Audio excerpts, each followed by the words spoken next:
नमस्ते सर। नमस्ते बेटा। Good morning sir.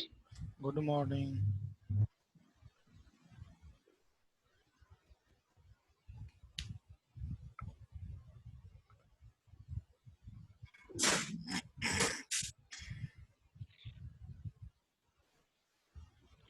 आज कौन सा पेपर है तुम्हारा?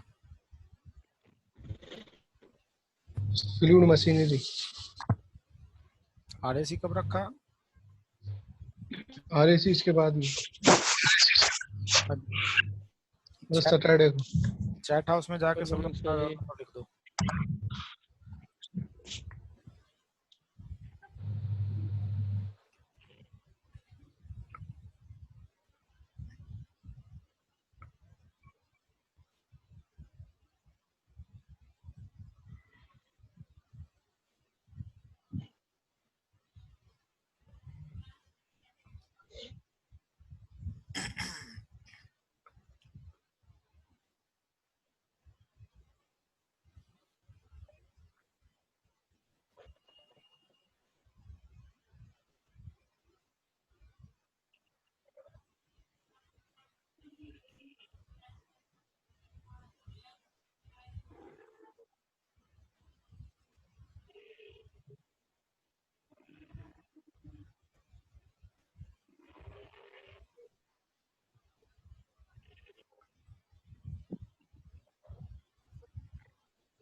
बहुत कम लोग आए हैं यार अभी तो।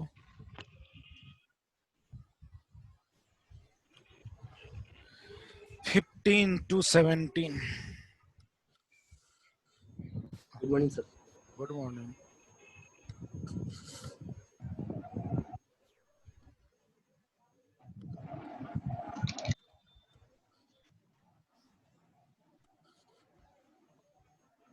अटेंडेंस सब लोग जाके चैट हाउस में डाल दो, रोल नंबर अपना उसमें डाल दो।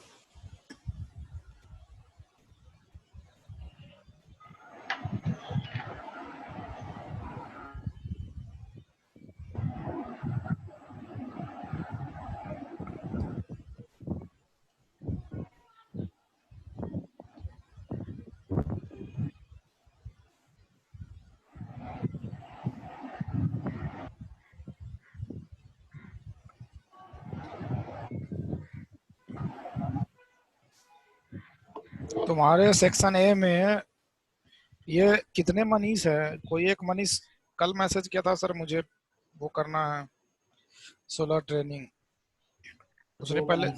उसने ज्वाइन नहीं किया था क्या? एक तो वो मेडिकल वाला है जिसकी प्रॉब्लम चल रही थी, और एक ये है मनीष जो इसमें है। अब तो एक मनीष वर्मा है सर। अच्छा मनीष वर्मा, ये मनीष वर्मा कौन है ये?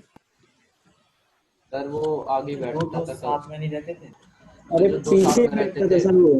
क्रिकेटर का रोल नंबर क्या था सर? रोल नंबर से पहचान लेंगे सर। ये मेडिकल वाला 69। अच्छा 69 है। हाँ ठीक है, समझ गया 69। चले शुरू करें। 18 लोग आए हैं, बाकी लोग कहाँ गए? आज स्लाइड्स ज्यादा नहीं है, आज कुछ वीडियो तुम लोगों को दिखाना है आज मेंटेनेंस के बारे। तो तुम्हारा सोलर फोटोवोल्टेइक सिस्टम का ये थ्योरेटिकल पार्ट समाप्त हो जाएगा, फिर उसके बाद वो बच जाएगा, सॉफ्टवेयर बच जाएगा, फिर उसके बाद वो थर्मल सिस्टम बचेगा, कंसंट्रेटर कलेक्टर जो है वो बच जाएगा। तो आज इसको देखते हैं, मेंटेनेंस के बारे में हम लोग देखेंगे। फिर उसके बाद है सो आपको कुछ वो मैन्युफैक्चरिंग प्रोसेस कैसे होता है, पैनल कैसे बनता है, कैसे इंस्टॉल होता है, सारा वीडियो है। वो वीडियो 1 बाय 1 करके आपको जो इम्पोर्टेंट है, वीडियो तो काफ़ी है बट जो इम्पोर्टेंट वीडियो है वही दिखाऊंगा आपको, सारे वीडियो नहीं दिखाऊंगा। ठीक है चले। मेरा फोन ब्लैक है, तुम्हारा ये फोन भी ब्लैक है। नहीं है अच्छा रुको, क्लास से मैंने हम ऊपर पढ़ेंगे मैं बहुत ज्यादा जो मेरे ये फुटका नहीं क्या सजेशन नहीं हाँ, तो अब मनीष यादव बंद कर लो यार, मनीष माइक बंद कर लो। चले शुरू करें। Yes sir. देखिए, तो आज का जो है ये टॉपिक है application collector type solar storage. नहीं, ये तो दूसरा स्लाइड खुल गया। ये तो आपका थर्मल सिस्टम है। थर्मल सिस्टम मुझे अभी नहीं कराना है, आपको पहले मेंटेनेंस कराना है फोटोवोल्टेक सिस्टम का। ये जब समाप्त हो जाएगा तब थर्मल सिस्टम में हम लोग आएंगे, तो उसको अभी नहीं कराना है। पहले इसको समाप्त करते हैं, फिर थर्मल सिस्टम में चलेंगे।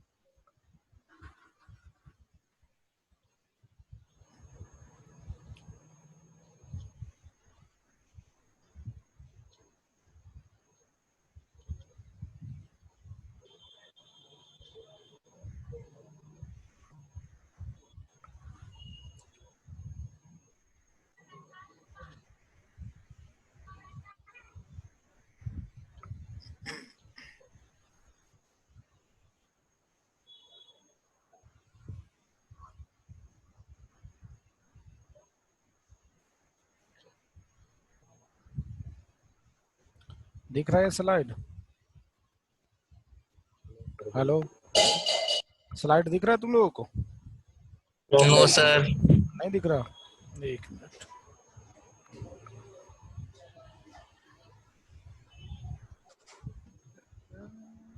अब दिख रहा होगा। ओपन हो रहा है हाँ, दिख गया सर आ गया। चलो देखिए, तो आज हम लोग इसको मेंटेनेंस के बारे में देखते हैं। अभी तक हम लोगों ने क्या देखा कि ऑफ ग्रिड सिस्टम क्या होता है, ऑन ग्रिड सिस्टम क्या होता है, सोलर फोटोवोल्टेक सिस्टम टेक्नोलॉजी क्या है, कैसे बेसिक कंसेप्ट है, कैसे काम करता है सोलर फोटोवोल्टेक सिस्टम, बैटरी हम कैसे डिजाइन करेंगे, सोलर फोटोवोल्टेक सिस्टम जो डिजाइन करेंगे वो कैसे करेंगे। उसके बाद आपने देखा कि जो इन्वर्टर डिजाइन होगा अगर ऑन ग्रिड सिस्टम है तो वो कैसे डिजाइन, तो सारा फैक्टर ऑलमोस्ट आपने देख रखा है। जो चार्ज कंट्रोलर होता है वो क्या होता है, कैसे काम करता है, चार्ज कंट्रोलर का क्या काम है, तो ऑलमोस्ट आपने जो सोलर फोटोवोल्टेक सिस्टम में कंपोनेंट्स यूज होते हैं और जो सिस्टम हम लोग यूज करते हैं इसको इंस्टॉल करने के लिए कंपोनेंट, सारे चीजें आपने ऑलमोस्ट देख रखा है।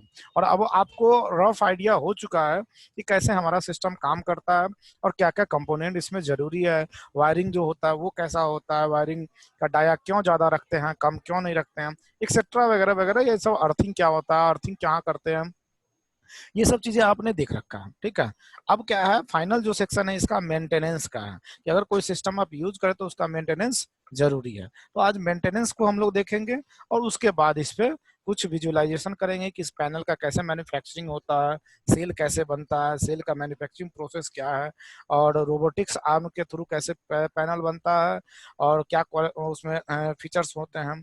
उसके बाद आपको मैंने वो बताया था कि टायर 1, टायर 2, टायर 3 मैन्युफैक्चरर, उसके बारे में आप थोड़ा सा ये सब चीजें देखेंगे। तो पहले हम लोग मेंटेनेंस पे कुछ पॉइंट्स जो हैं, जो चीजें हमें नॉलेज होनी चाहिए इसके बारे में देखते हैं। उसके बाद हम लोग चलेंगे वीडियो पे।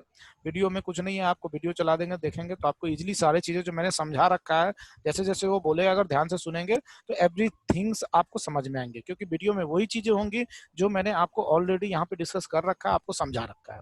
तो वहां पे क्या हो जाएगा, क्लियर है। यहाँ पे मैंने थ्योरेटिकली चीजें बताया, वहां पे सिस्टम चल रहा है, मैन्युफैक्चरिंग हो रहा है, उसके साथ आपको वो समझाया जाएगा, तो वो चीजें और ज्यादा क्लियर होगी।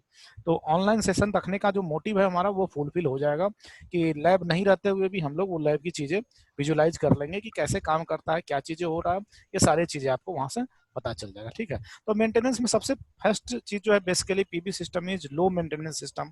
आपको पहले ही बताया मैंने कि पीबी सिस्टम की मिनिमम लाइफ स्पेन जो होता है कितना होता है, 20 ईयर होता है, और इसका मेंटेनेंस वेरी लेस है, बहुत कम है। फ्यू मेंटेनेंस है जिसको आपको माइंड में रखना है। जनरल में क्या है, cleaning of the PB module. आप देखते हैं हमारे यहाँ जनरली इतनी लापरवाही कि बड़े बड़े प्लांट लगा रखा है। आप देखेंगे गवर्नमेंट ऑर्गेनाइजेशन, आप चले जाइए गोविंदपुरम में, यहाँ पे आपको एक गवर्नमेंट की ऑर्गेनाइजेशन है जो रिसर्च वगैरह करती है उस पे, कृषि वगैरह में जो खाद वगैरह ये होता है ऑर्गेनिक फार्मिंग करके है उस पे करती है, उस पे पूरे छत पे लगाओ, लेकिन आप जब जाएंगे दूर से देखेंगे तो कभी भी उस पे डस्टिंग नहीं होती है, कभी उसकी क्लीनिंग नहीं होती है। तो ये सबसे मेजर डिसएडवांटेज है कि आपने सिस्टम तो लगा रखा है बट उसको मेंटेन नहीं रख रहे हैं। तो इस पे क्लीनिंग प्राय होनी चाहिए 1 वीक में एटलीस्ट होना है। डस्ट एंड बर्ड ड्रॉपिंग जो होता है वो आके उस पे स्टिक टुगेदर हो जाएगा, तो वो आपका ऐसा परफॉर्मेंस रिड्यूस कर देता है, जिसको हम लोग स्वेलिंग लॉस बोलते हैं। ठीक है, तो ये होनी चाहिए maintenance. Cleaning of battery terminals, battery जो आपने अगर बैटरी बैकअप यूज कर रखा है, आप देखेंगे घर में भी बैटरी है तो क्या होता है बैटरी पॉइंट जो होता है जहाँ पे कनेक्ट होता है वहाँ पे रस्टिंग हो जाता है, वहाँ पे आप देखेंगे एसिड होता है, वो क्या होता है डिपोजिशन हो जाता है, और कुछ दिनों के बाद क्या होगा आपका वायर जो होगा वो वहां से ब्रेकआउट हो जाता है, क्योंकि वो एसिड जो होता है उसको रस्टिंग करके डैमेज कर देता है। तो ये होना वो क्लीन होना जरूरी है। आप देखेंगे कभी कभी आप जब बैटरी के पॉइंट पे क्या होता है ग्रीस वगैरह लगा देता है ताकि वो क्या हो रस्टिंग नहीं हो। ये cleaning of the floor, spilt acid जो एसिड जो है, आप जब बैटरी जो उसमें करंट फ्लो करता है तो क्या होता है बैटरी में वो रिएक्शन करता है, तो जैसे वाटर बॉयल करता है उस तरह की चीजें उसमें होती है। तो होगा क्या है कि एसिड जो है इनसाइड द बैटरी से आपको सरफेस पे आ सकता है, वो क्लीनिंग होनी चाहिए। ठीक है, cleaning of the system, dust insect and web, ये सब चीजें जो भी आपका सिस्टम पे पड़ा हुआ है, बैटरी पे पड़ा है, चाहे वो पैनल पे पड़ा है, ये सब चीजें क्लीन होनी चाहिए। ठीक है, आपका फ्लोर हो गया, बैटरी टर्मिनल्स हो गया, battery cleaning of the battery terminals, ये किसकी बात कर रहा हूँ मैं, ये सारी चीजें जो हुआ है सेल के बारे में हुआ है। जो आपने बैटरी बैकअप जो टर्मिनल्स जो बैटरी यूज करते हैं उसकी नहीं बात हो रही है, ये सब किसके हुए हैं, सेल के हुए हैं। अगर आप सेल में देखेंगे बैक साइड में जहाँ पे आप टर्मिनल ज्वाइंट करते हैं वहां पर क्या होता है, आपका क्या है सेल बाहर में है, बारिश भी होगी, मॉइस्चर है एयर में, तो जब कनेक्टिंग पॉइंट होगा वो रस्टिंग हो सकता है, कोरिजन हो सकता है, तो उसका क्लीन होना जरूरी है। वहाँ पे ग्रीस वगैरह जैसे बैटरी में यूज करते हैं वहाँ भी यूज करना जरूरी है। क्लीनिंग ऑफ द फ्लोर, जो सरफेस है उसकी क्लीनिंग होनी चाहिए। क्लीनिंग ऑफ द सिस्टम, जो सिस्टम है dust insect web it's etcetera जो भी चीजें है उसकी क्लीनिंग होनी चाहिए। एक चीज और ध्यान रखना, कभी भी सिस्टम जो होता है सोलर फोटोवोल्टेक उसको कोल्ड वाटर से ही क्लीन किया जाता है। वाटर आप डाल के वाइपर से मार दे, या फिर आप अगर वो कोई क्लॉथ है सॉफ्ट क्लॉथ है उससे आप वाइप कर दे, लेकिन कभी भी आप उसमें कोई केमिकल मत यूज करना, जैसे साबुन वगैरह है या फिर सॉप है या डिटर्जेंट पाउडर है, ये सब मत यूज करना। ये इससे क्या होगा, क्योंकि उसमें क्या होता है जो सॉप वगैरह उसमें केमिकल्स होते हैं, वो आप जहाँ ग्लास पे क्या करेगा, जो ऊपर के ग्लास होता है उस पर स्पॉट पॉइंट बना देंगे, और स्पॉट पॉइंट जब बना देंगे तो उसमें क्या होगा इरेडिएशन की इंटेंसिटी कम हो जाएगी। तो कभी भी आप वो नहीं यूज करेंगे, सिंपली आप कोल्ड नॉर्मल वाटर लिया उसको ऐसे डाला और वहां से क्या किया वाइपर से निकाल दिया, या फिर कोई सॉफ्ट कप आपका कॉटन वो है क्लॉथ है उससे आपने वाइप कर दिया। तो ये चीजें आप यूज कर सकते हैं। इसको योगा करना क्या है वो विद इन अ वीक, एक वीक में आपको एक बार करना है। आप खुद नहीं, अगर बहुत बड़ा प्लांट है तो एक आप वर्कर रख सकते हैं, मजदूर रख सकते हैं, वो आपका वीक में उसका मेंटेनेंस करेगा। जो कनेक्टर जंक्शन पॉइंट है वहां पे जाके ग्रीस वगैरह डाल दे ताकि रस्टिंग नहीं हो। तो ये चीजें होनी जरूरी है, नहीं तो जैसे जैसे ये रस्टिंग होगा आपका करंट भी कम फ्लो करना कम कर देगा, एज वेल एज लाइफ उसकी सिस्टम की कम है, कहीं से फॉल्ट भी ज्यादा आएगा। फॉल्ट होने कहीं से अगर कनेक्शन ब्रेकआउट हो गया तो फिर आप ढूंढते रहोगे कि भाई कहाँ से ब्रेकआउट हुआ है। तो ये चीजें होनी है। मेंटेनेंस ऑफ बैटरी का मेंटेनेंस क्या करना है, इलेक्ट्रोलाइट जो है आपका top up to distil water, जो आप वाटर डालते हैं अगर आपने उसमें आप देखते हैं कि बैटरी जो होता है उसमें वो पॉइंट निकाल दिया होता है कि एक लेवल तक उसमें वाटर होना चाहिए, जो डिस्टिल वाटर होता है। डिस्टिल वाटर का मतलब क्या होता है, डिस्टिल वाटर का मतलब क्या होता है, शुद्ध जल सर। हाँ शुद्ध जल मतलब सर कुछ रहता नहीं है मिनरल, एकदम सादा पानी रहता है, उसमें हाँ कुछ पीने से कोई फायदा नहीं है उसको। उसका टीडीएस जीरो होना चाहिए, टोटल डिजल्व सोडियम जो होगा उसमें जीरो होना चाहिए, उसमें कोई भी टीडीएस नहीं होना चाहिए। वही सर चढ़ता है ना सर, वो सही अगर वो होगा तो क्या होगा, अगर मिनरल्स वगैरह होंगे तो जब इलेक्ट्रोलाइट उसमें जब आप डालेंगे, जब केमिकल रिएक्शन होगा तो मिनरल्स भी आपका सेपरेट आउट होगा। तो सेपरेट आउट होगा तो इलेक्ट्रोड और एनोड जो होगा उस पर जाकर डिपॉजिट हो जाएगा, तो उसका लाइफ कम कर देगा। इसीलिए डिस्टिल वाटर डालते हैं। आप देखते होंगे अगर आपने नॉर्मल वाटर डाल दिया तो बैटरी की लाइफ कम हो जाती है, क्यों, क्योंकि उसमें मिनरल्स है, मिनरल्स जाके क्या हो जाएंगे डिपॉजिट हो जाएंगे, और जो कैथोड एनोड है जैसे डिपॉजिट होंगे इलेक्ट्रॉन का फ्लो को रिड्यूस कर देगा। तो इसीलिए आप कभी भी कोई भी आप नॉर्मल वाटर ना डालें, और जब भी आप वाटर डालें तो जो आपको मार्केट में से जो डिस्टिल वाटर है उसी को आप डालें, ठीक है, नहीं तो बैटरी की लाइफ आपकी कम हो जाएगी। तो ये वाटर लेवल मेंटेन करना, क्योंकि वाटर ही क्या होता है वहां पे डिकम्पोज होकर इलेक्ट्रोलाइट बनाता है और तब जाके उसमें करंट फ्लो होता है। तो आपको ये देखना है कि वाटर का लेवल जो है, जो इंडिकेटर है, जो एक रेड पॉइंट तक दे रखा होता है, आप देखेंगे घर में जाके, अगर आपके घर में इन्वर्टर लगा नहीं देखा है तो आप देख लेना, उस रेड पॉइंट तक मेंटेन होना है वाटर का लेवल, ठीक है। जनरली क्या होता है 6 महीने 3 महीने में आप एक बार यूज कर लीजिए वाटर का लेवल, उसको डाल दीजिए, वो एज इट इज होता है। अगर आप एक्सेस डालेंगे तो फिर वो ओवरफ्लो करेगा। जब वो रिएक्शन होगा, केमिकल रिएक्शन होगा इनसाइड द बैटरी, तो क्या होगा, वो ओवरफ्लो करता है, जहाँ पे वो जो पॉइंट है, जहाँ पे आपका वो इंडिकेटर दे रखा है, उस पॉइंट से आपका निकलेगा। तो आप एक्सेस ना डालें, वो लेवल से ज्यादा मत डालें, अगर ज्यादा डालेंगे तो वेस्टेज है। Electrolyte avoid stratification shake once a week. Stratification क्या होता है, जैसे कि आपका ये इलेक्ट्रोलाइट है, उसमें जो केमिकल्स हैं जो आपका, वो क्या करेगा, अगर वो प्रॉपरली वर्क नहीं करेगा तो क्या होगा, ऑन द बॉटम जाके वो सेटल डाउन हो जाएगा, तो उसको स्ट्रेटिफिकेशन कहते हैं, ठीक है। तो स्ट्रेटिफिकेशन नहीं होना चाहिए। अगर स्ट्रेटिफिकेशन हो गया तो जो केमिकल्स अगर इनसाइड द बॉटम चला जाएगा तो जो केमिकल डिकम्पोजिशन होना चाहिए वो नहीं हो पाएगा। तो केमिकल आपका क्या है, इसमें एसिड होता है। एसिड क्या होता है, जैसे सल्फ्यूरिक एसिड, H2SO4 या इस तरह का एसिड जो है, जो डिकम्पोज होता है, अगर वो जाके on the bottom settle down हो गया तो फिर रिएक्शन नहीं होगा। रिएक्शन नहीं होगा तो फिर जो आपका डिपोजिशन, पॉजिटिव और निगेटिव चार्ज का जो डिकम्पोजिशन हो रहा है इलेक्ट्रो और ये एनोड और कैथोड पे, वो चीजें नहीं होगी। अगर वो सेटल डाउन हो गया तो क्या हो गया, स्ट्रेटिफिकेशन कहलाता है वो। अगर वो आप, कुछ तो होता है कि सेकिंग कर देते हैं उसको हिला डुला के, और उसको क्या कर, जो बैठ गया उसको ऐसो फिर ऐसे एक्टिवेट कर दिया। तो ये चीजें जनरली शुरू में नहीं होता है। जब आपका बैटरी का लाइफ कम होने लगता है, जैसे कि आपका 6 साल का यूज हो सकता है, और जब आप 6ठे साल में होंगे तब जाके ये होना शुरू होता है। शुरू में आपको ऐसा होता नहीं है। शुरू में ऑलरेडी वो प्रॉपरली वर्क करता है, और आपने वाटर लेवल वगैरह सब कुछ अगर प्रॉपरली मेंटेन कर रखा है तो अच्छे से वो काम करेगा। अगर आपने जो डेप्थ ऑफ डिस्चार्ज है उससे बॉटम तक आप ले जाएंगे, उसका डिस्चार्ज बहुत ज्यादा कर देंगे, तो भी ये चीजें होती है, स्ट्रेटिफिकेशन होती है, ठीक है। तो ये चीजें हमको अवॉइड करना है, ये नहीं होनी चाहिए, ठीक है। और जो आपका ये जो स्ट्रेटिफिकेशन का केस है, ये नहीं होनी चाहिए। मतलब कि जो केमिकल जो है उसमें जो रिएक्शन कर रहा है, जो इलेक्ट्रोलाइट बना रहा है, जो डिकम्पोजिशन हो रहा है, वो प्रोसेस कंटिन्यूअस चलते रहना चाहिए, ठीक है। उसके बाद है इलेक्ट्रोड अवॉइड सल्फेशन। ये क्या होता है, जैसे सल्फ्यूरिक एसिड मैंने बताया उसमें, तो जो सल्फर होता है वो इलेक्ट्रोड पे डिपोजिशन होता है, ठीक है। Maintain full charge avoid over use. Maintain full charge करने का मतलब क्या है कि आपने चार्ज नहीं किया और बैटरी को यूज कर रहा है, बैटरी आपका इंडिकेट कर रहा है, इन्वर्टर आपका इंडिकेट कर रहा है, आप उसको यूज किए जा रहा है, तो उस केस में क्या होगा, जो ओवर यूज कहलाता है वो। तो ओवर यूज होने के बाद बैटरी क्या हो जाएगा, जो डेप्थ ऑफ डिस्चार्ज है उससे बिलो जब चला जाएगा तो बैटरी आपका चार्ज नहीं लेगा। उस केस में क्या करते हैं, सपोज दैट अगर आपका बैटरी नया है, अगर ऐसा आपने कर लिया है, तो अगर 12 वोल्ट का बैटरी है तो फॉर फ्यू आवर्स के लिए आप 24 वोल्ट के सिस्टम से आप चार्ज करिए, तो वो चार्ज ले लेगा, स्टार्ट कर देगा। ये क्या करते हैं हम लोग, अब ले जाओ भाई मार्केट में ले जाओ, वहां पे रिचार्ज करा के लाओ, अगर डेप्थ ऑफ डिस्चार्ज से आपने नीचे ले गए तो मार्केट में क्या करता है वो, अगर 12 वोल्ट का बैटरी है तो 24 वोल्ट के सिस्टम से वो चार्ज करेगा स्लाइटली कुछ टाइम के लिए, 10-15-20 मिनट। जैसे ही चार्ज वो लेना शुरू कर देगा, आपको इंडिकेट अगर कर देगा चार्ज हो गया, उसको हटा देगा, फिर वो नॉर्मल कनेक्शन पे 12 वोल्ट के सिस्टम से सप्लाई कर देगा। तो ये चीजें नहीं होना चाहिए, ओवर यूज नहीं करना चाहिए। एक डेप्थ ऑफ डिस्चार्ज, जैसे ही आपकी बीपिंग आना शुरू हो गया इन्वर्टर से, वो आप उसको वहां पे शट डाउन कर दीजिए, बैटरी मत यूज कीजिए, नहीं तो फिर बैटरी आपका डैमेज हो जाएगा, ठीक है। Cell voltage equalization automatic by the centralize. ये सीसी का मतलब क्या है, सेंट्रलाइज, ठीक है।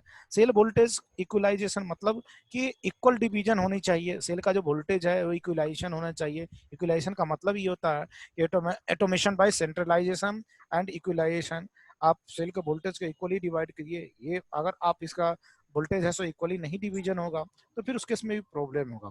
मेन जो इसमें इशू है, सबसे मेन है वाटर का मेंटेन, जो डिस्टिल वाटर लेवल है, उसके बाद स्ट्रेटिफिकेशन है, ठीक है, और अंडर डेप्थ डिस्चार्ज, जो ओवर यूज की बात कर रहे हैं, ये चीजें आपको ध्यान में रखनी है। रही बात सेल वोल्टेज इक्वलाइजेशन, तो जनरली हमारे घर में जो यूज होता है, अगर 12 वोल्ट का बैटरी है तो 12 वोल्ट का ही सिस्टम हम लोग यूज करते हैं, तो ये चीजें नहीं होती। हाँ, जब आप बैटरी बैंक बनाएंगे तो वहां पे ये चीजें देखना है कि जो सिस्टम आप बना रहे हैं, बैंक जो बना रहे हैं, उसका सेल जो वोल्टेज है वो उसका इक्वलाइजेशन कीजिए। इक्वलाइजेशन कहने का मतलब कि अगर आप कनेक्शन कर रहे हैं तो इक्वल बोल्ट में, जैसे कि आपका सिस्टम है और आपने वो बैंक बना रखा है, तो इक्वली डिवाइड कीजिए। जो सीरीज आपका स्ट्रिंग जो बना हुआ है, बैटरी का भी तो स्ट्रिंग बनेगा, आप कनेक्ट करेंगे, नंबर्स ऑफ बैटरी आप कनेक्ट कर रहे हैं तो उसमें भी कनेक्शन बनेगा। जैसे आप इसमें सीरीज एंड पैरेलल कर रहे हैं, उसमें भी आप, हमारे यहाँ जनरली सीरीज ही चलता है बैटरी का, पैरेलल नहीं चलता। तो जब आप कनेक्ट करेंगे तो इक्वलाइजेशन होना चाहिए वोल्टेज का, मतलब कि every battery should be 12 volt, तो 12 वोल्ट 12 वोल्ट 12 वोल्ट, ये नहीं कि 12 वोल्ट के साथ हम 24 वोल्ट ना करें। तो इक्वलाइजेशन हो चाहिए, इक्वल वोल्टेज बैटरी ऐसे उस पर कनेक्ट होना चाहिए, सिस्टम बननी चाहिए जो भी स्ट्रिंग बनेगी। अगर आप ओवर करेंगे इस तरह से, अगर आप केयरफुल नहीं रहेंगे, केयरलेस रहेंगे, तो उसके इसमें क्या होगा, सिस्टम डैमेज हो सकता है। तो ये चीजें हो सकता है, एक बैटरी ओवर चार्ज हो जाएगा, दूसरा बैटरी क्या हो जाएगा, आपका डिस्चार्ज रहेगा, तो सिस्टम को डैमेज करेगा वो। तो ये चीजें हमें देखनी है। उसके बाद है general PB module clean surface, use water soft cloth. मैंने आपको पहले भी बताया, इसको क्लीन करने के सिंपल है, आप वाटर मग में पानी लिया, ऊपर डाल दिया, ठीक है, या स्प्रे सिस्टम लगा दीजिए। आप देखते हैं किसान वगैरह जो खेत में इरिगेशन के लिए क्या करता है, स्प्रे लगा देता है, आपके कॉलेज में भी देखते हैं जो स्प्रे टाइप का लगा होता है, फव्वारे टाइप का चलते रहता है, आप उस पर लगा दीजिए। अब ये मत डरिए कि जो अगर वाटर जाएगा तो क्या रस्टिंग नहीं होगा, रस्टिंग होगा, बट उसकी क्लीनिंग हम करेंगे। ऊपर से डालेंगे हम उस पर, वो डस्टिंग को ऊपर से क्लीन आउट कर देगा, ठीक है। सॉफ्ट क्लॉथ से उसको वाइप कर दीजिए, और जो बैक साइड में जो आपका जंक्शन पॉइंट है, आप उसको एक बार चेक कीजिए, अगर उसमें वाटर गया है तो आप सर्टेन लुब्रिकेंट लाइक ग्रीस वगैरह यूज कर दीजिए, प्रॉब्लम नहीं होगी, क्योंकि वो ड्राई आउट हो जाता है। जैसे ही आप उसमें डालेंगे, सनलाइट में आपका पैनल है, तो ऑब्वियसली क्या है, वाटर थोड़ी देर के बाद क्लीन आपका ड्राई आउट हो जाएगा, सूख जाएगा वो, तो इसीलिए उसमें रस्टिंग की प्रॉब्लम नहीं आएगी। आप उतनी उसमें ये मत टेंशन में रहिए कि रस्टिंग हो जाएगा हमारा, क्योंकि आपका क्या होता है, जो जंक्शन बॉक्स होता है वो एल्युमिनियम का होता है, और जो वायर होता है ऑलमोस्ट कॉपर का होता है। आप कभी भी आयरन का वायर सोलर में नहीं देखा, क्योंकि कॉपर की कंडक्टिविटी ज्यादा होती है, तो वहां पे रस्टिंग के चांसेस कम होंगे। तो इसीलिए आप ये ना डरे कि हम अगर वाटर यूज करेंगे तो बैक साइड में जंक्शन पॉइंट है, वहां पे रस्टिंग होगी और वायर हमारा डैमेज होगा, नहीं होगा ऐसा। अगर आपको इसका टेंशन है तो आप क्या कीजिए, जंक्शन बॉक्स ओपन कीजिए, जितने भी ज्वाइंट है वहां पे आप ग्रीस का यूज कीजिए, ठीक है, उसको आप लगाइए, लुब्रिकेंट को लगाइए, या कोई भी जेली लिक्विड जो है, जो ऑर्गेनिक कंपाउंड, उसको आप यूज कीजिए, वहां पे आपकी कभी भी रस्टिंग नहीं होगी और प्रॉपर्ली वो काम करेगा। और रस्टिंग होने के बाद आपका क्या होगा, करंट भी फ्लो करना बंद कर देगा। पैनल तो आपको देगा करंट, लेकिन वो कार्बन डिपोजिशन होने की वजह से, रस्टिंग होने की वजह से क्या हो जाएगा, करंट भी आपको प्रॉपर्ली फ्लो नहीं करा पाएगा, ठीक है। ये चीजें रखनी है। बैटरी के केस में देखें तो क्लीन स्पिल एसिड, एसिड जो आपका बाहर निकल रहा है उसको क्लीन करना है। Avoid skin contact of acid, acid के साथ आपका स्किन कांटेक्ट नहीं होना चाहिए। कोई चीज अगर साफ कर रहे हैं तो कोई क्लॉथ वगैरह यूज करके कीजिए। Charge controller, remove insect and dust, dust और इंसेक्ट चार्ज कंट्रोलर से रिमूव कर देना चाहिए। क्यों करना चाहिए, क्योंकि चार्ज कंट्रोलर तो नहीं करंट जनरेट करता है, बट होता क्या है, उसमें सर्किट लगा हुआ है, आपके इलेक्ट्रॉनिक सिस्टम लगे हुए हैं, अगर आप इसको क्लीन नहीं करेंगे तो वो क्या होगा, ओवर हीटिंग होगा, ओवर हीटिंग होगा तो चार्ज कंट्रोलर आपका ब्रेक डाउन हो जाएगा। तो इसीलिए उसके डस्टिंग वगैरह जो उसके ऑर्फिस टाइप के बने होते हैं, आपने देखा होगा घर में आपके टीवी ट्यूनर लगे होंगे या जो सेटअप बॉक्स लगे हों, तो आपने देखा होगा उसमें ऑर्फिस टाइप के बना रखा है। क्यों बना रखा है, क्योंकि उसमें क्या है, इलेक्ट्रॉनिक सर्किट लगा हुआ है, इलेक्ट्रॉनिक सर्किट को क्या है, हीट जनरेट करता है, तो उसमें आपका कूलिंग जो थर्मो आप देखें फिन टाइप का लगा होता है। तो अगर आप उसमें एयर प्रॉपरली जाएगा तो वो क्या हो जाएगा, कूल हो जाएगा, एयर नहीं प्रॉपरली जाएगा तो कूल नहीं होगा। अगर वो डस्ट वगैरह इंसेक्ट वगैरह उस पर डिपोजिट है तो एयर को फ्लो नहीं होने देगा। अदरवाइज क्या है कि फाइनली आपका चार्ज कंट्रोलर बर्निंग गर्म होकर क्या होगा, उसकी आईसी वगैरह जो भी इलेक्ट्रॉनिक्स कंपोनेंट्स होंगे वो ब्रेक डाउन होते। इसीलिए क्या करना है, इसके जो भी डस्ट पार्टिकल्स वगैरह या इंसेक्ट है उसको रिमूव करना है। यदि लाइट आप यूज कर रहे हैं तो लाइट के लिए क्या है, clean diffuser cover. Diffuser cover क्या होता है, जो एलईडी हम लोग यूज करते हैं बल्ब में, उसके ऊपर से जो लगा होता है cover, that is known as diffuser cover. आप उसकी क्लीनिंग करें, आप देखेंगे 6 महीना साल भर अगर आपने यूज किया है तो ऊपर का डिफ्यूजर क्या होता है, डस्ट पार्टिकल एक्सेट्रा से कवर्ड हो जाता है। तो जो एलईडी लाइट ग्लो कर रहा है, जो इल्यूमिनेशन ऑफ लाइट दे रहा है, वो आपके रूम में नहीं निकल पाएगा, वो आपको नहीं मिल पाएगा। इसलिए क्या करना, उसको हमें क्लीन करना है। Remove insect and dust, light पे जो इंसेक्ट एंड डस्ट है उसको क्लीन करना है। एंड थर्ड थिंग्स, जो एलईडी होते हैं उसमें ड्राइवर्स लगे होते हैं। जो ड्राइवर्स होते हैं आपके जहाँ पे होल्डर होता है जो ग्रिपिंग जाके करता है वहां पे लगे होते हैं। उसमें क्या होता है आपका, उसमें भी एल्युमिनियम का हीट सिंक लगा होता है जो उस इलेक्ट्रॉनिक्स आइटम से हीट को ऑब्जर्व करता है। तो आप देखेंगे कि जो जैसे सिस्का वगैरह के एलईडी है उसमें एल्युमिनियम का जो लोकल मेड होंगे वो नहीं लगाते हैं सिंक, क्योंकि वो सस्ते में बनाते हैं। तो उसमें क्या करते हैं, एक ऑर्फिस टाइप का लाइनिंग टाइप का वो छोड़ देता ताकि एयर उसमें इन एंड आउट हो सके। तो आपको क्लीनिंग करते वक्त ये ध्यान रखना है कि वो ऑर्फिस ओपन होना चाहिए, ठीक है।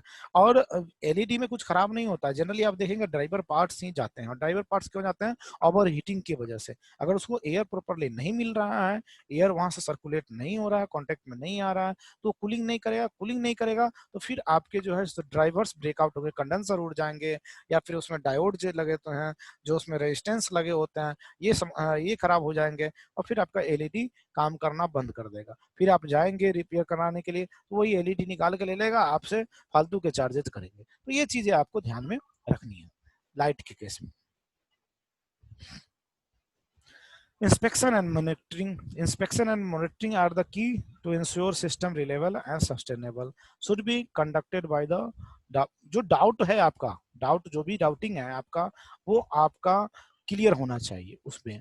अगर आप इंस्पेक्शन करने जा रहे हैं, कोई भी अगर डाउट है कि इसकी अर्थिंग हुई है कि नहीं, सिस्टम जो बना है वो प्रॉपरली, जो सारे पैनल्स हैं वो सेम मेड है और इक्वली डिवाइड है कि नहीं, जो बैटरी यूज किया है स्ट्रिंग सही यूज किया है कि नहीं, अर्थिंग जो है वो प्रॉपर है कि नहीं। तो ये जो भी डाउट होते हैं इंस्पेक्शन करने वाले जो भी आता है उसकी मेन 4 या 5 चीजें होती है जो उसको पहले से प्री डिफाइंड होता है और उसी चीज को वो चेक करता है कि जंक्शन बॉक्स जो लगाया है वो प्रॉपर है कि नहीं, जंक्शन बॉक्स की अर्थिंग हुई है कि नहीं है, ठीक है। तो एक्सेट्रा ये सब चीजें होती है। Should be conducted by using measuring equipments. जो आपका टेस्टिंग होगा वो मेजरिंग इक्विपमेंट्स उनके पास होता है, उनसे वो करते हैं, ठीक है। Should be conducted by using 6N। अपना ह्यूमन सेंस जो होता है उससे भी आप चेक कर सकते हैं कुछ चीजें, लेकिन मेजरिंग इक्विपमेंट तो कंपलसरी है। ये तीनों पार्ट्स है, इसके 3 पार्ट है। फर्स्ट तो डाउट क्लियर होना चाहिए, सेकंड मेजरिंग इक्विपमेंट्स यूज करके, और थर्ड क्या है, अपना ह्यूमन सेंस आप यूज करके भी उसकी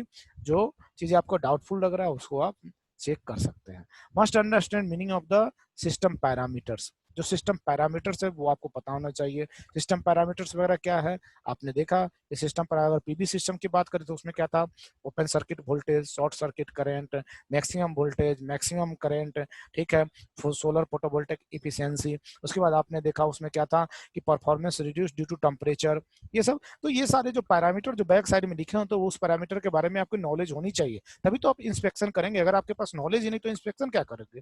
तो ये चीजें होनी चाहिए, ठीक है। Only qualified people can conduct proper monitoring. जो क्वालिफाइड पीपल होंगे उसी को ये नॉलेज होगा। जैसे अभी आप इसके चीजें पहले आप इसके बारे में शायद ही माइनर नॉलेज होगा, अब आपके पास अच्छी खासी नॉलेज हो गया।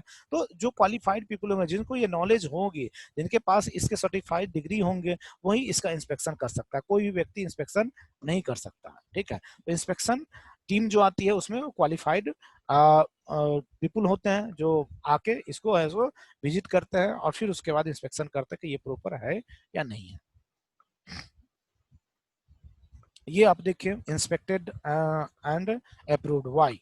अब यहाँ पे देखिए 2 चीजें ले, वन ये 30 डिग्री पे है, अनदर क्या है, फ्लैट है। अब इंस्पेक्शन टीम आएगी तो क्लियरली उसको नॉलेज है कि अगर ये 30 डिग्री पे है और साउथ, अगर नॉर्थ हेमिस्फीयर में है, साउथ फेसिंग है, तो ये क्या है, ये सही है, ये क्या है, गलत है, इसको रिजेक्ट करेगी, इसको सेलेक्ट करेगी, ठीक है। तो ये है पीवी पैनल और फेसिंग वेस्ट। अब ये क्या है, वेस्ट फेसिंग, यहाँ पे इसने कंपास लगाया और देखा क्या ये वेस्ट फेसिंग है, इसका मतलब क्या है, ये रॉन्ग है, ठीक है। या तो नॉर्थन हेमिस्फीयर में तो साउथ फेसिंग और साउथर्न हेमिस्फीयर में तो नॉर्थ फेसिंग, तो वेस्ट फेसिंग तो होना ही नहीं चाहिए। अगर ये वेस्ट फेसिंग कर रखा है तो ये रॉन्ग है। तो इंस्पेक्शन टीम को पता है कि क्या फेसिंग होना चाहिए और कितना एंगल होना चाहिए, तो उस बेस पे उसने बता दिया। आपको भी पता है, उसी तरह से उसको भी पता होगा, ठीक है। उसके बाद ये देखिए इंस्पेक्टेड एंड अप्रूव वाई। अब ये देखिए कोरिजन, नो ग्रीस, यहाँ पे ग्रीस नहीं लगा रखा है, ये देखिए यहाँ पे ये जंग लग रखा है, इस तरह से रस्टिंग हो रखा है इस तरह से। और फाइनली क्या होगा, वायर जो है ब्रेकआउट हो जाएगा तो आपको फिर ये करंट देना बंद कर देगा। तो ये चीजें, ये आपका अप्रूव नहीं होगा, जो इंस्पेक्शन टीम आएगी इसको अप्रूव नहीं करेगी, ठीक है। आप यहाँ पे देखिए ये क्लिप लगा हुआ है जिससे वायर ये क्या कवर है, लेकिन यहाँ पे क्या है, ये ओपन है, तो high risk of the short circuit, ये अप्रूवल नहीं होगा, ये सब चीजें चेक किया जाता है। यहाँ पे देखिए थर्मल टेम्परेचर सेंसर लगा हुआ है जो कट करके निकाल दिया गया है यहाँ से, जो इसमें है, तो ये भी आपको अप्रूव नहीं होगा। टेम्परेचर सेंसर अगर है तो इसमें लगा होना चाहिए, ठीक है, ये नहीं होगा अप्रूव। यहाँ पे देखिए high risk of the short circuit, यहाँ पे देखिए सारे के सारे वायर का जो है ये कवर्ड है, ये ओपन है, ये क्या होना चाहिए, इसके इनसाइड होना चाहिए था, कवर होना चाहिए लाइक दिस, इस तरह से कवर होना चाहिए। यहाँ क्या है, सारे ओपन है, तो ये इंस्पेक्शन में क्या शॉर्ट सर्किट होने की चांसेस है, तो ये आपका अप्रूव नहीं हो। ये कहाँ का है, ये आप देखिए पैनल के बैक साइड जो होता है वहां का है ये पॉइंट, या जंक्शन बॉक्स का होगा, पॉजिटिव निगेटिव देख रहे हैं, पॉजिटिव निगेटिव ये इस तरह से है, तो ये बना हुआ। तो इस तरह से इंस्पेक्शन टीम जो आती है वो चेक करती है कि क्या इसमें डिसएडवांटेज, क्या कमी है इसमें, क्या होनी चाहिए, ये सब चीजें ये इंस्पेक्ट करते हैं। ये देखिए ये क्या है, इंस्टॉल बिहाइंड है बिग, ये आपका बरगद का पेड़ या कोई बड़ा सा पेड़ है उसके नीचे में सोलर फोटोवोल्टेक सिस्टम कर दिया, ये कर दिया। इसका मतलब लैक ऑफ द नॉलेज है, इसको नॉलेज नहीं है इसके बारे में कि क्या करना चाहिए, कहाँ लगाना है कहाँ नहीं, इसको सेटिंग आए नहीं है उससे कोई मतलब नहीं है। इसने क्या किया, एक बड़े से पेड़ के नीचे इसने ऐसो इंस्टॉल कर दिया, इसका मतलब कि लैक ऑफ द लैंग्वेज है, ये क्या, सॉरी नॉलेज है, इसके पास जानकारी नहीं है कि सोलर फोटोवोल्टेक सिस्टम के लिए क्या होना चाहिए। जब ये शैडो रहेगा, रेडिएशन आएगा नहीं, सिस्टम काम ही नहीं करेगा, इसका इन्वेस्टमेंट 100% क्या होगा, वेस्ट हो गया, ठीक है। Why these are approved, because inspection did not know about the solar PV system. अगर इसको अप्रूव दे रहा है इसका मतलब है कि सोलर फोटोवोल्टेक सिस्टम के बारे में इंस्पेक्शन टीम नहीं जानती है। How they could be inspector, ठीक है, कैसे वो इंस्पेक्टर हो गया, ये क्वेश्चन मार्क है यहाँ पे। इंस्पेक्टर शुड है, अब इंस्पेक्टर जो होगा उसके पास क्या क्या नॉलेज, प्रॉपर नॉलेज होना चाहिए इंटरमीडिएट और एडवांस लेवल पे, ठीक है। Good skill to check the system parameter, good technical sense, ये चीजें होनी चाहिए इंस्पेक्शन टीम के पास। Need qualification of the inspector, ये क्वालिफाइड बंदा होना चाहिए। अगर ऐसे चीजों को वो अप्रूव कर रहा है इसका मतलब वो क्वालिफाइड नहीं है, और जो ये अप्रूव कर रहा है ये गलत है। अब ये देखिए इलेक्ट्रिसिटी इज इनविजिबल, दिखता नहीं है हमें, need to measure several parameter to check the system status. इसको सेवरल पैरामीटर चेक कैसे करेंगे, by using the measuring instrument, measuring instrument लेंगे और उससे ये पैरामीटर हम चेक करेंगे। सिस्टम पैरामीटर क्या क्या अभी आपको बताया था, battery voltage, battery current, PV voltage, PV current, load voltage, load current, specific gravity, battery temperature, irradiation and PV temperature, ठीक है। स्पेसिफिक ग्रेविटी किसकी बात हो रही है, इनसाइड द बैटरी, बैटरी में जो आप जब आएंगे बैटरी का, अगर आपने बैटरी रिपेयर करने के लिए बुलाया एक साइड से, किसी भी उसको बनाएंगे सर्विसमैन को बुलाएंगे, तो वो क्या करेगा, एक ट्यूब लेके आता है, उससे निकाल, उसमें है सो इसके लिक्विड को निकालेगा और चेक करेगा कि स्पेसिफिक ग्रेविटी क्या है। अगर स्पेसिफिक ग्रेविटी उस मेजर लेवल में सही दिखाएगा तो बोलेगा नहीं सर आपका बैटरी अभी सही है और अभी अच्छा काम करेगा। वो चेक करते हैं, जो लिक्विड जो होता है, जो केमिकल्स होता है, जो मिक्सचर होता है, उसकी स्पेसिफिक ग्रेविटी चेक करते हैं। स्पेसिफिक ग्रेविटी से पता चल जाएगा कि जो इलेक्ट्रोलाइट है, जो केमिकल्स है, वो स्ट्रेटिफिकेशन तो नहीं हो रहा है। अगर स्ट्रेटिफिकेशन होगा तो सेटल डाउन हो जाएगा इन द बॉटम में, और जो लिक्विड आएगा ट्यूब में उसमें क्या आएगा, मोस्टली वाटर ही होंगे, उसमें जो एसिडिक पार्ट है, जो इलेक्ट्रोलाइट है वो नहीं होंगे। इसीलिए स्पेसिफिक ग्रेविटी उसका बैटरी का चेक करते हैं और उससे पता चल जाता है कि बैटरी की लाइफ अभी है या नहीं है। अभी ये सेशन जाएगा तो आप लोगों को फिर से ऑनलाइन करना, 5 मिनट है अभी, ठीक है। Parameter to be measure at the monitoring, क्या क्या पैरामीटर आप मेजर करेंगे। सबसे पहले देखिए बैटरी वोल्टेज, ठीक है, बैटरी वोल्टेज, उसके बाद बैटरी करंट, उसके बाद पीबी वोल्टेज, ठीक है, PB current, load voltage and load current, ये दिखा रखा है, ये बैटरी करंट, बैटरी वोल्टेज, ठीक है। उसके बाद PB voltage, PB current, load, ये सारे पैरामीटर आप चेक करेंगे, ठीक है। जो आपका पैरामीटर चेक करना है, देखना है ये क्या है। अब रही बात कि ये कैसे पता चलेगा, तो आपको स्पेसिफिकेशन दे रखा होगा कि ये पीवी से कितना करंट आ रहा है एट द सेम टाइम पे। ये अगर आपका इरेडिएशन आ रहा है तो उसके बेस पे आप देखेंगे कि कितना करंट दे रहा है, लोड क्या है हमारा, बैटरी क्या है, तो उसके हिसाब से आप इसको चेक करेंगे, ठीक है। This one are normally difficult to measure, जो आपका पैनल वोल्ट है एंड ये वी आई डी क्या है, ये वी ये है, ये लोड, सॉरी लोड है, एलडी है। जो वोल्टेज है, panel voltage and load voltage are normally difficult to measure.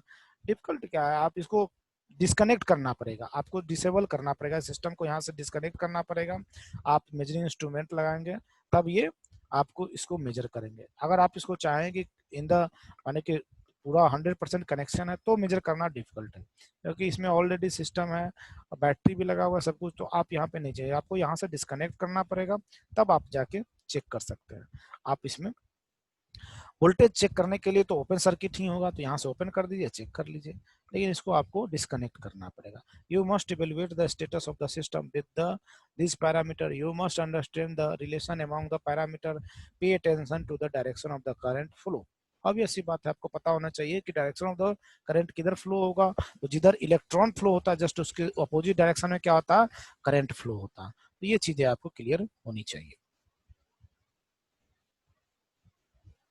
ये है मेजरिंग इंस्ट्रूमेंट, क्लैंप मीटर इसको बोलते हैं। इसमें इससे आप वोल्टेज मेजर कर सकते हैं, इससे आप करंट में वोल्टेज मेजर कर सकते हैं, करंट मेजर कर सकते हैं, ठीक है। ओपन सर्किट वोल्टेज ले सकते हैं, शॉर्ट सर्किट करंट ले सकते हैं, मैक्सिमम वोल्टेज निकाल सकते हैं, मैक्सिमम करंट निकाल सकते हैं। तो क्लैंप मीटर होने से क्या होता है कि जो मैंने अभी आपको बोला कि यहाँ पे डिस्कनेक्ट करनी है, तो आपको वोल्टेज तो यहाँ पे नहीं मिलेगा, लेकिन इस वायर में अगर क्लैंप कर देंगे तो ये करंट का मैग्नीट्यूड मिल जाएगा। ये करंट आपको बता देगा इसमें क्या हो, कितना फ्लो कर रहा है। क्योंकि आपको याद होगा जब मैंने आपको वो आईवी कर्व बताया था, तो क्या बताया था आपको कि एमीटर को हमें सीरीज में लगाना है, जबकि वोल्ट मीटर को क्या लगाना है, पैरेलल में लगाना है। तो सीरीज में लगाने वाला जो है क्लैंप मीटर से आप जैसे ही उसके सीरीज में क्लैंप कर देंगे, ये वायर जा रहा है, वायर में आपने क्लैंप मीटर लगा दिया तो तुरंत बता देगा कितना करंट है। लेकिन वोल्टेज फाइंड आउट करने के लिए आपको यहाँ से डिस्कनेक्ट करने का पड़ेगा। ये जो चार्ज कंट्रोलर में ये जो लगा हुआ है, यहाँ से डिस्कनेक्ट करेंगे और इस पॉइंट पॉजिटिव निगेटिव से कनेक्ट करेंगे, तभी आपको क्या पड़ेगा, वोल्टेज पता चलेगा। लेकिन करंट पता करने के लिए आपको डिस्कनेक्ट करने की जरूरत नहीं। कहीं से भी आपको लोड में जा रहा है कितना करंट, वो आप यहाँ पे लगाएंगे तो पता चल जाएगा। बैटरी में कितना करंट जा रहा है या बैटरी से कितना करंट ले रहा है, वो आप सिंपली वायर में क्लैंप करेंगे, आपको फाइंड आउट हो जाएगा। अपने यहाँ क्लैंप मीटर है, आप जब आएंगे लैब में तो मैं आपको दिखा दूंगा कि कैसे फाइंड आउट करते हैं क्लैंप मीटर यूज करके पैरामीटर्स। अब ये क्या है, हाँ पीछे वाले स्लाइड में बताओ। पीछे वाला स्लाइड, हाँ इसमें बगल में सर लिखा है कि डू नॉट, अरे इसके आगे वाले में सर, वो जहाँ पे फिगर बना था ये हाँ, डू नॉट ये जो लिखा है हाँ, इसका ये दोनों का मतलब क्या है? डू नॉट डिस्कनेक्ट कंपोनेंट, मतलब इसीलिए तो बोल रहा है कि ये जो आपका पैनल वोल्टेज है और लोड है आपका, उसका वोल्टेज लेना डिफिकल्ट है, इसीलिए तो ये बोला है। मैंने क्या बोला कि अगर आपको ये लेना है तो इसको डिस्कनेक्ट करना पड़ेगा, बोला ना आपको, यहाँ से आपको ओपन करना पड़ेगा तभी जाके मिलेंगे। लेकिन करंट आपको तो रनिंग में मिल जाएंगे, लेकिन वोल्टेज नहीं मिलेंगे। जबकि ये बोल रहा है कि आप डिस्कनेक्ट नहीं, क्योंकि क्या है, आपका लोड और बैटरी कनेक्टेड है, लोड आप यूज कर रहे हैं, अगर अचानक आप इसको डिस्कनेक्ट कर देंगे तो क्या हो जाएगा, उस समय सिस्टम शट डाउन हो सकता है, ब्रेक डाउन हो सकता है। क्योंकि ये क्या करेगा, ये तो मांगेगा कि भाई हमें इतना दो, बैटरी अगर फुलफिल नहीं करेगा तो क्या होगा, सारा का सारा बैटरी पे लोड चला जाएगा। तो उस समय आपको बोल रहा है कनेक्ट, पहले आप लोड को डिस्कनेक्ट कीजिए तब, इसीलिए बोल रहा है कि do not disconnect the components, components को यहाँ से निकालिए मत, कंपोनेंट को डिस्कनेक्ट मत कीजिए, उसी समय आप मेजर कीजिए। तो मेजर करने के लिए सिर्फ आपको करंट ही मिलेगा, ये मेजर करना डिफिकल्ट है, आप नहीं मेजर कर सकते। इसीलिए यहाँ पे लिखा है कि panel voltage and load voltage are normally difficult to measure, ये डिफिकल्ट है मेजर करना। इसको मेजर करने के लिए आपको ओपन ही करना पड़ेगा, क्योंकि मैंने आपको बताया था, जो आपको आईवी कर्व बताया था कि एमीटर कहाँ लगाते थे, सीरीज में लगाते थे, और वोल्ट मीटर कहाँ लगाते थे, पैरेलल में लगाते थे। तो इसमें पैरेलल में हम लगा ही नहीं सकते हैं, कहाँ लगाएंगे, संभव ही नहीं है। पैरेलल में लगाने का मतलब है कि पैनल का अगर वोल्टेज हमें लेना है तो क्या करना पड़ेगा, पैनल को यहाँ से डिस्कनेक्ट करना पड़ेगा। जबकि यहाँ क्या बोल रहा है कि डिस्कनेक्ट नहीं होना चाहिए, क्योंकि लोड और बैटरी सब आपने कनेक्ट कर रखा है। अगर आप यहाँ पे पैनल को डिस्कनेक्ट करेंगे तो लोड आपका डिस्कनेक्ट हो जाएगा, लोड का जो फुलफिल है वो नहीं होगा। Do not measure short circuit and open circuit voltage of the PV module, ये सिंपल सी बात है। अगर आप इसको मेजर करेंगे तो ये एक्चुअल वैल्यू नहीं दे रहा है, क्या दे रहा है, ये आइडियल वैल्यू दे रहा है। इसको मेजर करने से आपको एक्चुअल फाइंडिंग नहीं होगा, इसलिए ये बोल रखा है कि इसको मेजर करने का कोई मीनिंग नहीं है। ये क्या है, ये आइडियल वैल्यू है। तो आपको अगर एक्चुअल करंट चाहिए तो आप यहाँ से करंट निकाल लीजिए, ठीक है। अब रही बात, करंट जब निकल गया तो हमें क्या करना है, जब करंट निकलेगा वोल्टेज निकालना है, तो हमें इसका पावर पता है। आप क्या कीजिए, इसको डिवाइड कर दीजिए पावर को इससे, आप ऐसो अप्रोक्स वैल्यू आपको वोल्टेज फाइंड आउट हो जाएगा कि इसकी कितनी है। तो डिस्कनेक्ट कर थोड़ा सा डिफिकल्ट है इसको मेजर करना, ठीक है, क्योंकि open circuit short circuit easy निकल जाएगा, जो आपका वर्किंग फाइंड है जिस समय वो दे रहा है। और obvious सी बात है, जब भी आपका ये आप निकालेंगे इसका वोल्टेज तो करंट इजी निकलेगा। जब आप जैसे जैसे इरेडिएशन चेंज होगा, इसका करंट का मैग्नीट्यूड चेंज होगा, वोल्टेज भी वेरी करता है। वोल्टेज भी आपका फिक्स नहीं होता है। वोल्टेज आपने को बताया था कि अगर 12 वोल्ट का आपको सिस्टम बना था, कितना 12 वोल्ट अगर बैटरी चार्ज करना है तो 15 वोल्ट का सिस्टम बनाना पड़ेगा। तो वेरी करता है वो, धीरे धीरे जैसे जैसे रेडिएशन चेंज होगा आपका वोल्टेज चेंज होता जाएगा, ग्रो होता जाएगा, ग्रो होता जाएगा। और जब आपका सन पीक आवर जब जाएगा तो मैक्सिमम जाएगा, फिर मैक्सिमम के बाद डाउन होने लगता है। तो ये चीजें है, इसीलिए इसने बोला है कि आप डिस्कनेक्ट ना करें कंपोनेंट को, और do not measure short circuit and open circuit voltage, क्योंकि वो आइडियल वैल्यू ही देगा। आपको मेजर क्या करना है, जो उस समय रन कर रहा है आप करंट मेजर कीजिए, आप क्लैंप मीटर लगाएं और उससे वैल्यू आप, हाँ अभिषेक बोलो, बोलो अभिषेक।